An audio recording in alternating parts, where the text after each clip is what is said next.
The Lorica squamata is a type of scale armor used by the ancient Roman military during the Roman Republic and at later periods. It was made from small metal scales sewn to a fabric backing. It is typically seen on depictions of standard bearers, musicians, centurions, cavalry troops, and even auxiliary infantry, as well as regular legionaries. The somewhat historically inaccurate Roman victory triumph depicting Trajan's victory over the Dacians, the Tropaeum Traiani, shows the majority of legionaries wearing Lorica squamata. A shirt of scale armor was shaped in the same way as a male Lorica hamata, mid-thigh length with the shoulder doublings a cape. The individual scales were either iron or bronze, or even alternating metals on the same shirt. They could be tinned as well, one surviving fragment showing bronze scales that were alternately tinned and plain. The metal was generally not very thick,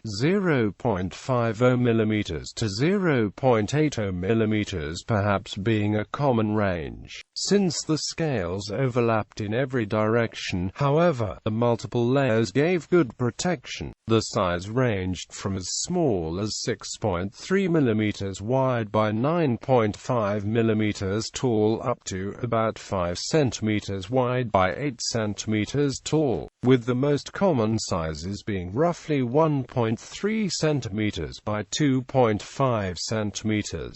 Many have rounded bottoms, while others are pointed or have flat bottoms with the corners clipped off at an angle. The scales could be flat, or slightly domed, or have a raised midrib or edge. All the scales in a shirt would generally be of the same size, however, scales from different shirts may vary significantly. The scales were wired or laced together in horizontal rows that were then laced or sewn to the backing. Therefore, each scale had from 4 to 12 holes, 2 or more at each side for wiring to the next in the row, 1 or 2 at the top for fastening to the backing, and sometimes 1 or 2 at the bottom to secure the scales to the backing or to each other. There was also a rare type where the backing was a male Lorica hamata, effectively giving 2 layers of defense, but at the cost of greater weight and expense. It is possible that the shirt could be opened either at the back or down one side so that it was easier to put on, the opening being closed by ties. Much has been written about scale armor's supposed vulnerability to an upward thrust, but this may be exaggerated. No examples of an entire Lorica squamata have been found, but there have been several archaeological finds of fragments of such shirts, and individual scales are quite common finds, even in non-military contexts. The type of armor in which the scales are laced to each other and need no backing at all is known as lamellar armor, while to confuse the matter there is also locking scale in which the scales are wired together without a backing. It can be difficult to tell which type of armor a single scale might have come from, as the Romans did not necessarily have different terms for each type. The typical scale had a vertical pair of holes at each side near the top, plus 1 or 2 holes at the top.